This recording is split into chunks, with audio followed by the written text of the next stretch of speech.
I'm Aurora, a holistic nutritionist, wellness nerd, and you are listening to Her Health, a podcast where we get real about hormones, healing, and how to feel good in your skin.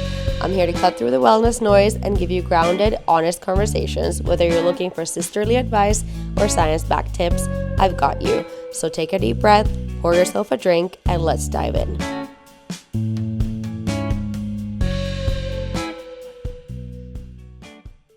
Hi, and welcome to my very first podcast episode. I'm your host, Aurora, and this podcast has been a long time coming. I have been planning this podcast for over 2 years, and this would have come sooner, but I had some traumatic events happen in my life last year, which we will get to later. Because of those events, it took longer, but here we are. While I was planning this podcast and envisioning all the topics that I will talk about, I never thought that my very first episode would be miscarriage. I had a miscarriage last year in 2024, and I'm sharing my story because I know how isolating that experience can be. I want women to feel supported, seen, and less alone when it comes to it. Unfortunately, miscarriages are extremely common, but they are so rarely talked about. So my purpose with this episode is to walk you through my story, share what I have learned about miscarriage, and how to take care of yourself emotionally, physically, spiritually during a miscarriage and after, and how to prepare your body once you are ready to try again. So whether you're currently going through this or you have gone through this or know somebody who's going through it, or maybe you're just here to listen with an open heart, I'm grateful that you're here, and let's get into it. So at the start of 2024, my husband and I decided that we are ready to start trying for a family. We have been together for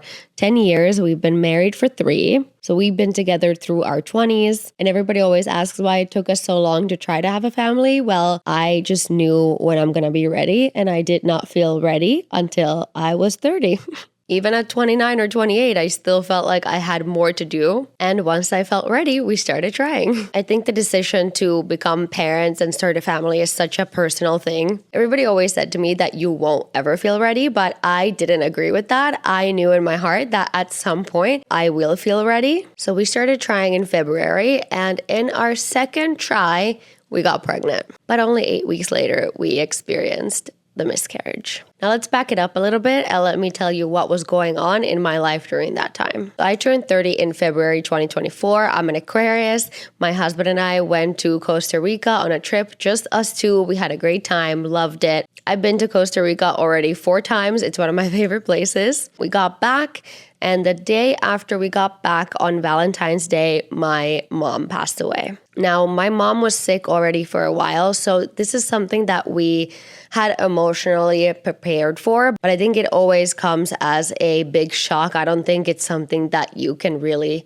ever prepare for anyways. So the day after that, I flew to Finland to be with my family, start preparing for the funeral, and take care of my dad who has Parkinson's disease. That truly was the hardest time in my life. And I have gone through a lot of hard stuff in my life. I moved out to another country when I was 19 years old. And since then, I've been on my own. I've done a lot in my life. But that time was something that I don't even know how to explain. Once I got to Finland, my dad's health actually took a rapid turn and declined severely. He became basically immobile. Parkinson's is obviously a neurological disease, so I'm sure that everything that was happening with my mom and the grief was really affecting him, and I became his full-time caretaker at that point.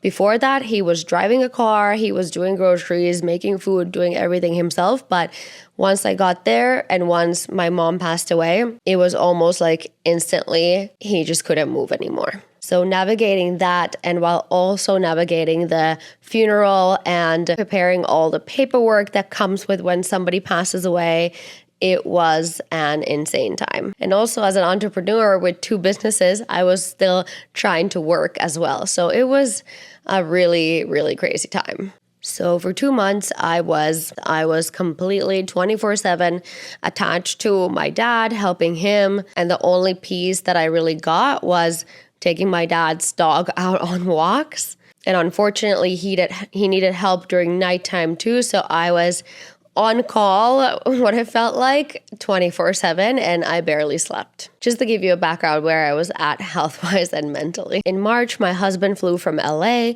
thank God for him. He is my rock. He came to help me. He came to help my dad and made sure that I could get some more rest. In the end of March and the beginning of April, we decided to take a spontaneous ski trip with my friends to Levi in Lapland, Finland. I've been skiing my whole life. All of my best friends were going. It was a fun trip that was coming up. They had a spare room in their cabin, so it was perfect so that we could go, I could get a break, and we could kind of recalibrate and have some fun and come back to life a little bit because the previous months had been looking so dark and heavy. During this time, obviously, we weren't trying and I wasn't tracking my ovulation or anything. I was pretty sure that like my cycle was all over the place because of all the emotional stress that I was going through. During this trip, we had so much fun and I felt like life was starting to look a little bit brighter again. And it was just a really good time to go and have fun with friends and just have that time to kind of detach from everything that was going on. And during this trip, we started talking about, okay, we still do want to have a family and we do still want to try to have a family. We didn't talk about timeline or anything like that, but ended up conceiving on this trip, which was a very, very happy but unexpected surprise because, like I said, I wasn't tracking my ovulation. I had no idea when I was ovulating, but a very happy surprise nonetheless. My mom's funeral was the week after that. It took us 2 months to plan her funeral and get her buried because the bureaucracy in Finland, and I guess, I don't know, a lot of people were passing away at that time. So it took forever for us to get an available date for the funeral. And we finally were able to have that in April. And after that, we flew back to LA. And I was supposed to get my period, so I started to feel a little bit off. I had really, really sore boobs. I had a lot of energy. I felt happy, and I thought that the symptoms that I had mood swings, sore boobs, and cramps. I thought that those were just period symptoms because I wasn't expecting to be pregnant, but I walked to the pharmacy that's near my house, went to get a pregnancy test and took it the next morning and was so happy to see a positive pregnancy test because it definitely felt like a little miracle and gift from my mom. And it just kind of felt like life will go on. I'm getting a little bit emotional. I might cry during this. I might not. I'll try not. But it definitely felt like a little miracle and a little gift from my mom. And yeah, I was super happy and just felt like life continues. So at 6 weeks, we had our first ultrasound and everything looked good. The baby was in there and they confirmed the pregnancy. This was at another clinic, not at my OBGYN because they wouldn't take me until 8 weeks. So we scheduled an ultrasound with the doctor at 8 weeks. So we went in, of course, super excited and super happy to see the baby. We were filming it and everything. And then we heard the worst news that you can hear at an ultrasound, that there is no heartbeat. And that was extremely difficult. The baby had stopped growing at around 6 weeks, so around the time that we had the first ultrasound. And yeah, I was definitely devastated. And when we got home, I couldn't stop crying. And it felt like this tiny beam of hope and light that I had during the darkest time of my life was now also taken away.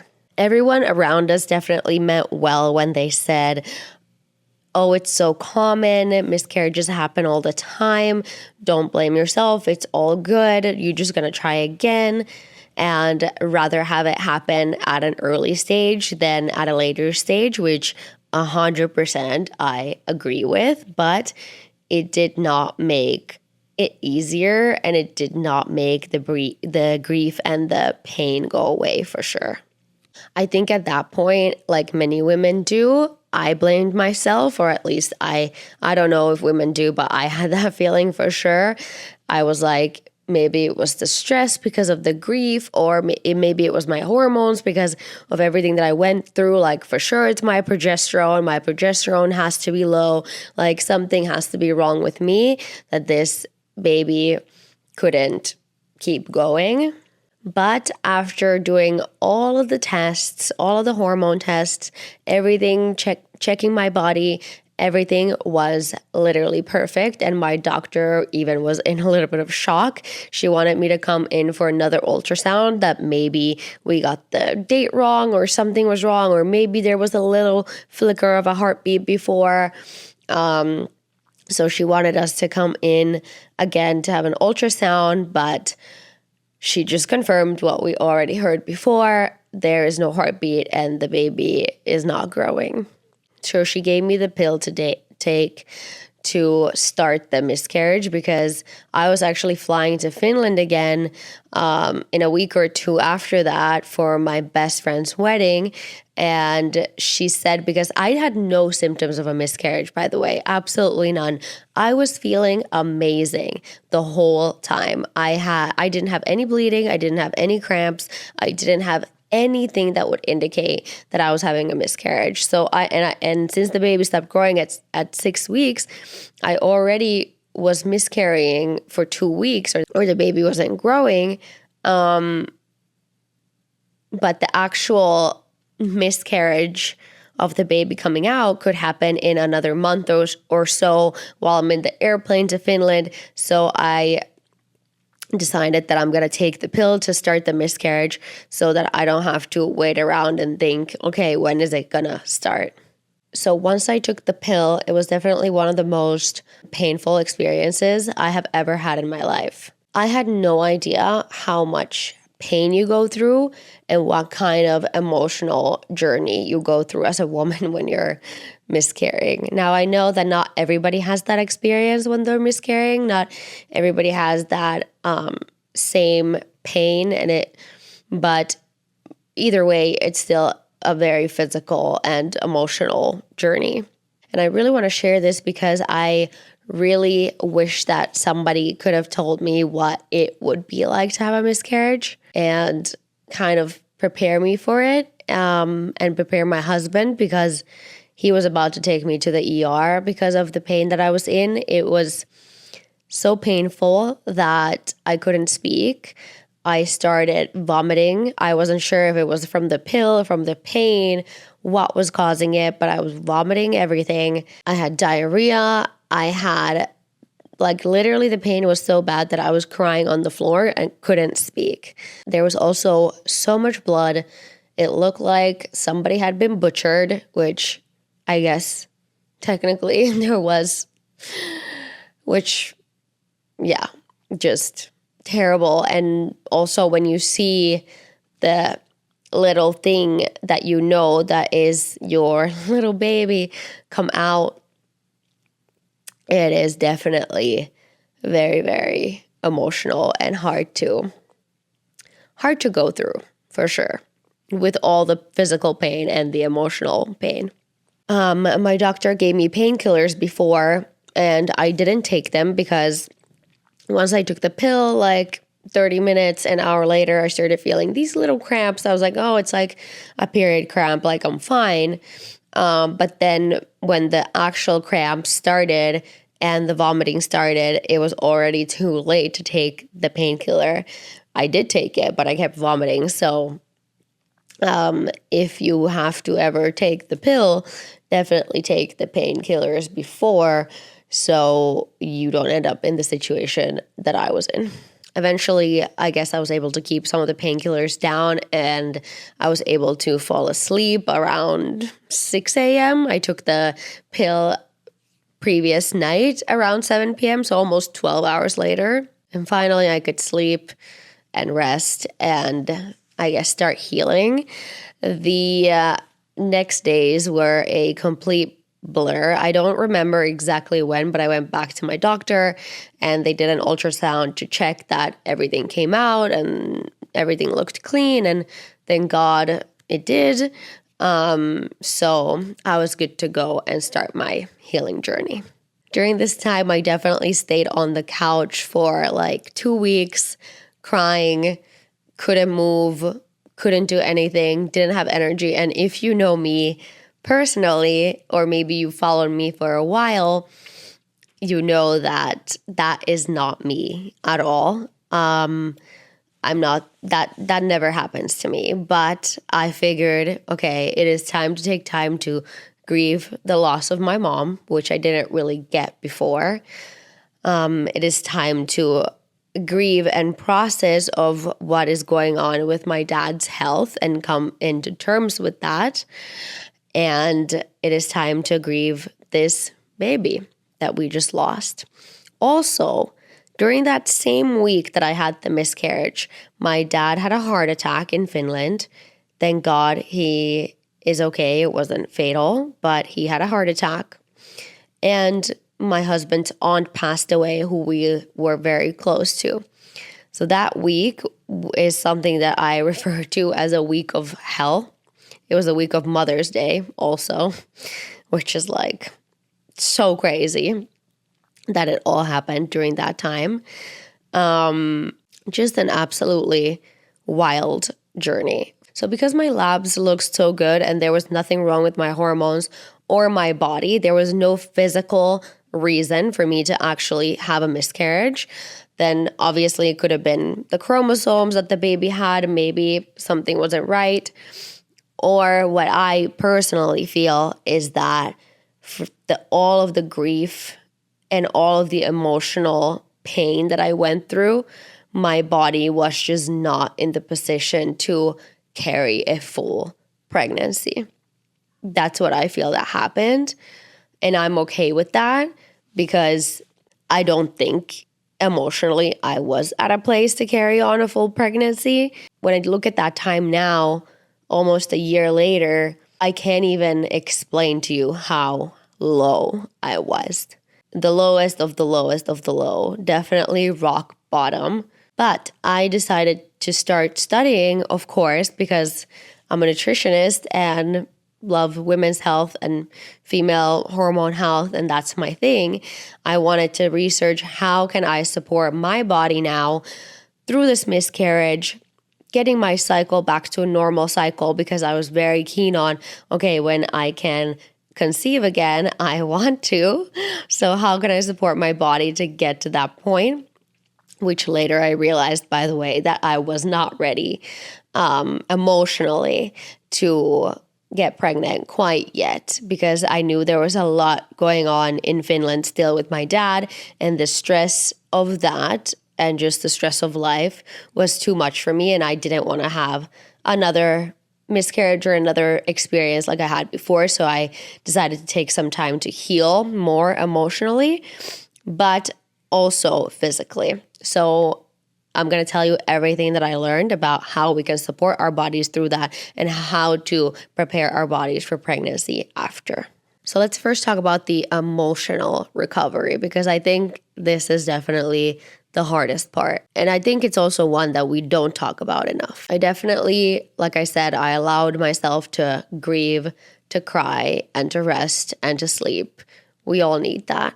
It's an emotional experience, and you need to take the time to let yourself grieve this loss. I talked with my husband openly about all of my feelings. I reached out to close friends. I reached out to people that I knew that had miscarriages before, so that we could relate and talk to each other. I think that kind of support is also the most important kind of support. So if you know anybody that has gone through the same thing, definitely reach out and talk to them, or reach out to a therapist or a psychologist to really help you navigate all of those emotions and grief, and like how to talk to other people about it, and because eventually you're gonna have to, and all of that stuff. Also, joining an online support group for pregnancy loss, I think is really, really helpful, because you can find this community of women who have gone through it, who are going through it, who you can relate to and get help from, especially if you don't have anybody in your life who has gone through it.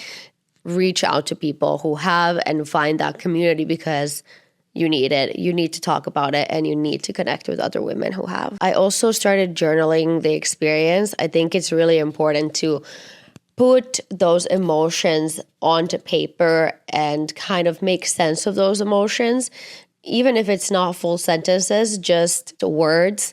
So that helped me a lot to process those emotions. And at that time, I'll tell you, I was not meditating or doing yoga because I found that extremely triggering.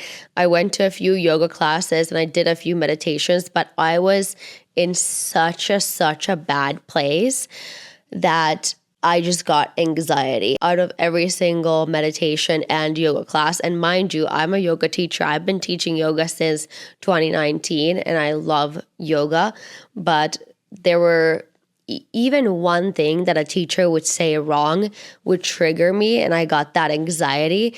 And obviously it wasn't just because of the miscarriage, it was also because the loss of my mother and my father and being sleep deprived and all those things. I was just not doing good. So you can meditate if you want to, but for me, I did not find it helpful at all, which is so crazy.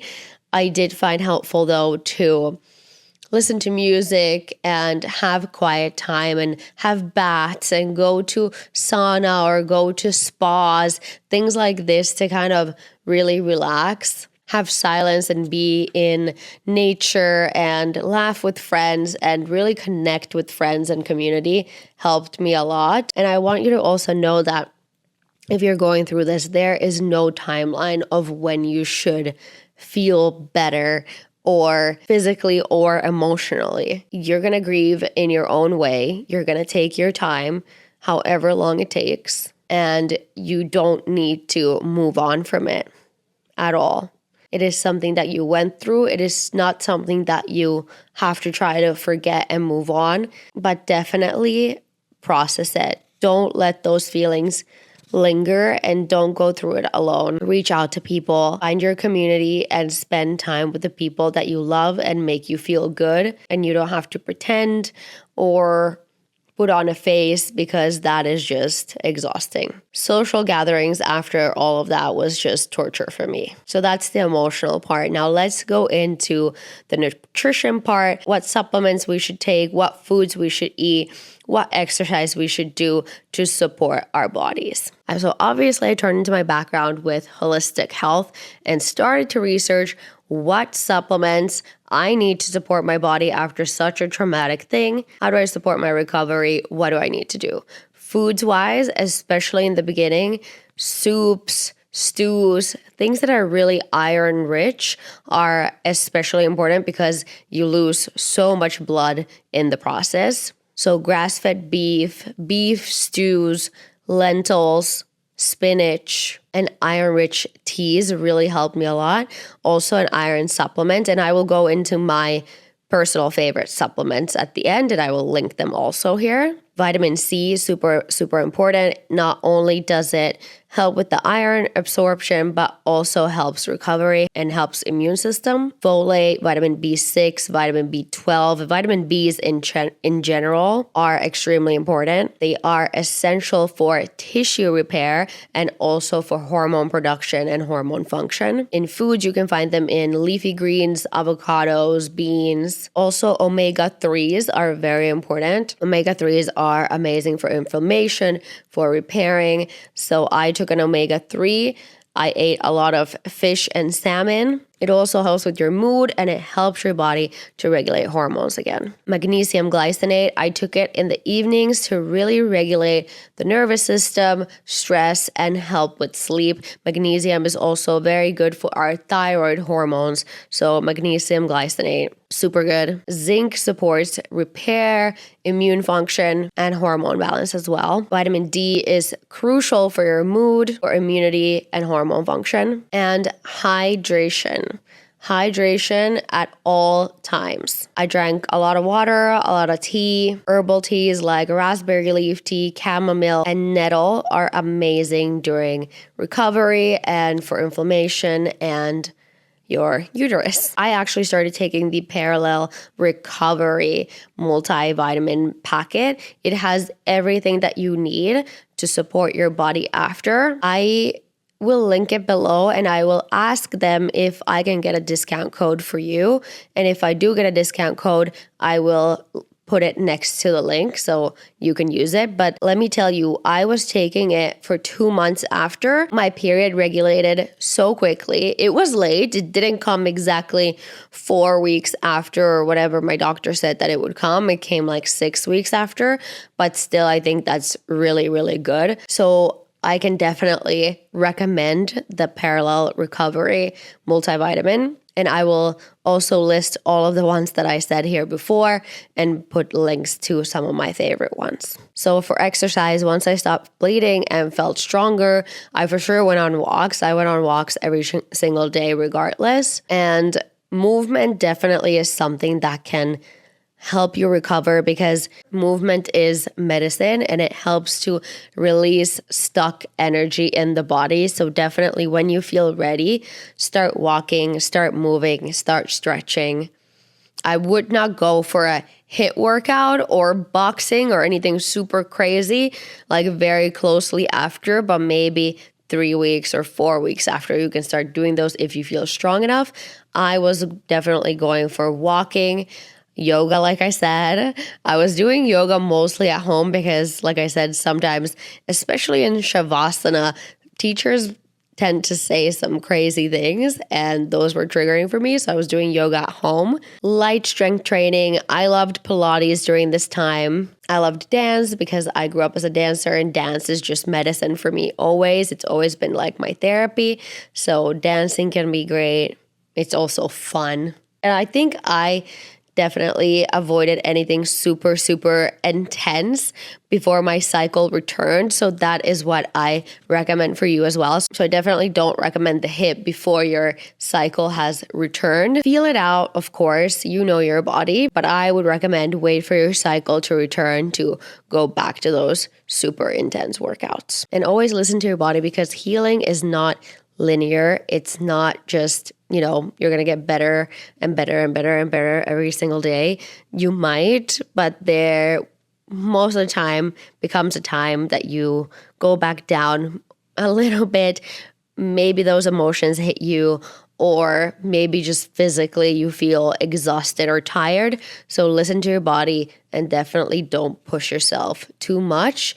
This is a time to rest and recover, not push and just keep going. I'm sure this is something that a lot of you can relate to, that when you're going through grief or a hard time, it is really, really hard to sleep. For me, it was extremely hard to sleep. So for sleep, honestly, I'll be honest, this is not the most holistic thing, but my friend who has gone through the loss of both of her parents and has gone through a miscarriage got me ZzzQuil, and she said that was the only thing that, like liquid ZzzQuil, that's completely clear. She said that was the only thing that helped her fall asleep, and melatonin wasn't doing it for me. I wasn't staying asleep, so I did take that ZzzQuil a few times, and it did help me. But there are definitely holistic ways that you can help yourself fall asleep. I've also always had a hard time falling asleep unless I'm extremely exhausted, because my mind starts racing. And if I'm going through anxiety or stress, I'm just thinking about all those things, and then I can't fall asleep. But these things can definitely help. And these are things that I do now and I did then. Magnesium being one of them. Magnesium is something that I've always taken at nighttime. No matter what I'm going through in my life, I always make sure I take my supplements, because at least I'm helping my body in some ways, because maybe my nutrition at that time wasn't the best because I was taking care of my dad and all that stuff, because you're going through such a hard time. So you're kind of eating whatever and you're not in your routine.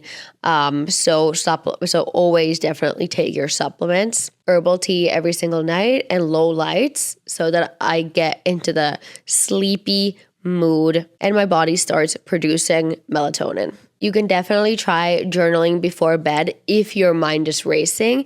If you are in a calm state, don't journal, because then you might get your mind racing by doing that. But if you have a lot of things on your mind, journal, write them down. it can definitely help you process those and put those on paper so that you can sleep better. Epsom salt baths were amazing for me. I was doing baths all the time. When I was in Finland, I was doing sauna and shower like every single day, and also cold plunge because it was the winter. That really helped me sleep and relax. Baths are amazing. Really, like just being in that warm water, putting some music on and relaxing, so good for you. Breath work, meditation if it feels right for you. And if you can, be without screens, maybe read a book. Sometimes, I'll be honest, I could not read a book and I had to watch something to fall asleep so that I could focus on something else and not be in my head. So if that's what you have to do, do it. I don't normally recommend that. I don't ever recommend people watching anything to fall asleep because it does mess up your sleep cycle and you're not getting good quality sleep when you have all that blue light on you, and that might also wake you up later in the night and all that stuff. But sometimes it's necessary to calm your mind, and that's what I did. So two things that I did that were not holistic was sometimes take the ZQL and sometimes watch something to fall asleep. So those helped me also. So anything to do to help you sleep, honestly, at that point. Sleep is so important. It's how we process emotions. It's how we process the day, and it's how our body recovers. So anything you can do to fall asleep is good. If you take sleep medication from your doctor, remember those can be addictive, so keep that in mind. If you do take that, because we don't want to have to get into a cycle with that, I definitely don't recommend turning to alcohol or any kind of substance like marijuana to fall asleep. And sleep when you can. If you feel super tired during the day, take a nap. Sleep if you can, if you have the opportunity. Don't push yourself too much. Sleep is so important. There are definitely some common causes for miscarriages that I want to talk about because there are some things that we might be able to do about them. So about 50 or 60% of miscarriages in the first trimester, and especially in the early weeks, are because of chromosomal abnormalities. This is completely out of your control. It means something wasn't right, the pregnancy is not going to be viable, and it wouldn't go through to term. So completely out of your control. Nothing we can do about it. Other things that can be is hormonal issues like low progesterone, super common, and something that if you have a miscarriage, ask your doctor to take lab tests and check your progesterone, especially if you've had many miscarriages. If your doctor hasn't checked your progesterone, switch doctors. And if they haven't checked your hormone levels, switch doctors, because this is super important and something that we can definitely work on. Other issues could be issues with the uterus or autoimmune conditions. And these are, again, something that can be checked and worked on with your doctor and your medical team. There are also certain bacterial infections that can cause miscarriage. And again, something that can be detected and treated, and super important to definitely check if that was the cause. If there's no other explanation, definitely have your doctor check for that as well. Thyroid issues can play a role. Diabetes can play a role. And I think, of course, things that we already know, like drug use, alcohol use, and excessive caffeine intake. That's why when you're pregnant, they say do not drink caffeine or 1 cup a day or 200 milligrams a day, because our baby or the little fetus can't actually process the caffeine. It goes through to them, but they can't process it. So excessive caffeine intake can have huge effects on the little fetus. Remember that moderate, regular stress or exercise are not reasons for miscarriage, because those are also things that I thought about because I was working out normally the whole time, but that is not a cause for a miscarriage. Something to really note as well is that male fertility really matters as well, especially in the first trimester. The male fertility is crucial when it comes to miscarriages. So the sperm quality and the DNA fragmentation can increase the risk of miscarriages. So if your partner is smoking, has a poor diet, vaping, drinking alcohol, those things can definitely impact their fertility and the sperm quality.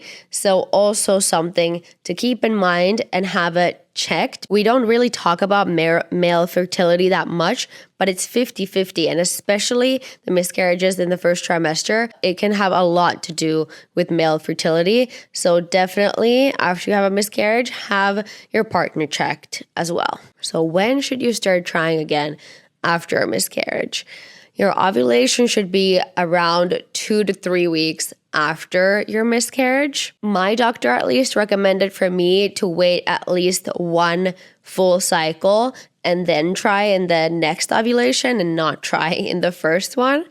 And that's what I was gonna do. But then again, I decided to wait longer because I just wasn't emotionally ready. So emotionally, take all the time that you need to recover. And most doctors, I think, recommend at least 1 full cycle before you try. If your miscarriage was uncomplicated and you feel emotionally ready, you are good to start trying again after that. You don't have to wait a long time. I clearly have waited a long time, but you don't have to. And this is what I recommend you do once you are ready to start conceiving. Keep up with all of those supplements and keep your nutrition up. Also, male fertility is so important, and Parallel has a male fertility multivitamin that I have been having my husband take ever since then, just to make sure that he's okay and for his health.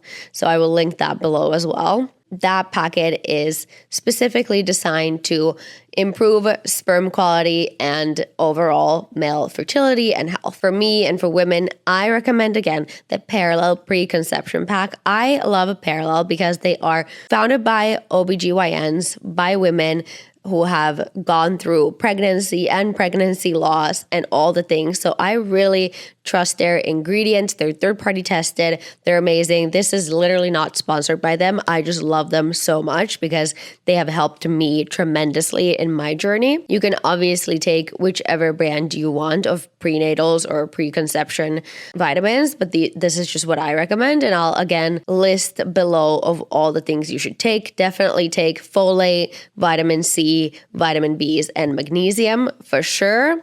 I would also say omega-3s. Also, make sure that you're eating nourishing meals with protein, healthy fats, and fiber at every single meal to keep your blood sugar stable, your hormones happy, and support your body, your health, and your fertility. Maybe if you want to get a preconception checkup with your doctor, you can ask for certain labs. You can ask to get your hormones tested. You can make sure that you're okay. If you have any concerns, do it. Tell your doctor that you want to start trying and the concerns that you have with that, or if you have any questions. Track your cycle if it feels empowering for you, and track your ovulation. You can use ovulation strips. So you can use a basal body thermometer like Natural Cycles or an Oura ring or an Ultrahuman ring. I have the Ultrahuman ring and I love it. It's actually charging right now. It also now tracks pregnancy, which I love. You can track your cycle too by writing down the date of your last period and going from there. And definitely focus on emotional healing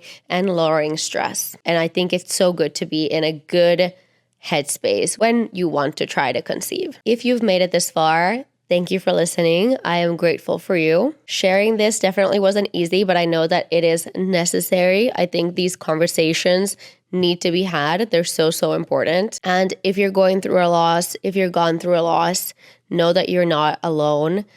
If you found this helpful, I would love to know in the comments and share this with somebody who might need it as well. Just remember that healing happens in layers. Be gentle with yourself.